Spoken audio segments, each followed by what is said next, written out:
Come with me to do this amalgam restoration. So you already know I stocked up on the amalgam earlier in the week because if you're here on the weekends, you just never know if the door is going to be locked.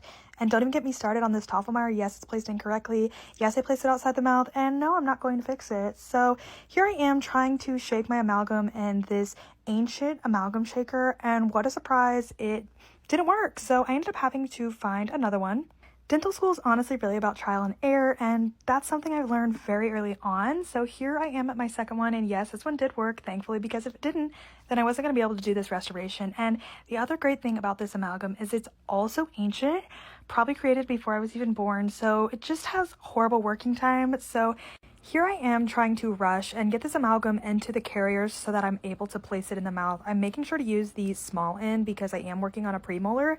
So here I am, and honestly I was very surprised that the amalgam was way easier for me to get into the maxillary than the composite was. I don't know what was going on with the composite I had, it just wasn't working, but this amalgam was able to stay in there pretty well. And after I get it in there with the carrier, I'm then going to take a condenser, condense it down, packing it especially into the box area, making sure I try to not get any voids at the bottom of my box, because guess what, that is a auto fail.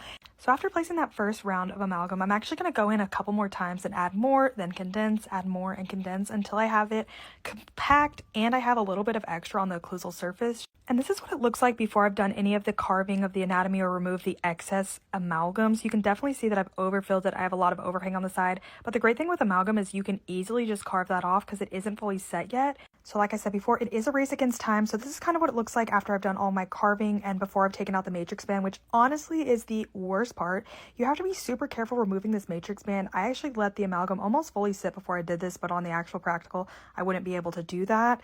So the reason this is my least favorite part is because if you take this matrix band out too quickly, you can actually completely rip off your marginal ridge, and that's just horrible because you need your marginal ridge to be within 0.5 of the adjacent tooth marginal ridge, and if it falls off and is lower, you can't just add amalgam like you can with composites. So that is why I'm being very, very careful and taking this out so slowly.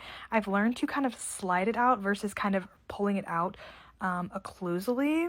I just find this works best for me, but obviously everybody has their own way of doing things. Thankfully, I was able to get the matrix band out without destroying my marginal ridge and without destroying my restoration. Now I'm just kind of checking things. I also check floss. It snaps. What it means to snap floss means I have a good contact. If it was to shred the floss, then that means my contact is too large. And if it was to not snap at all, that means I have no contact. And if that was the case, then I would have to drill this entire thing out and completely start over. Thankfully, that wasn't the case, and here is the final product. She's not perfect, but she is done and hopefully clinically acceptable.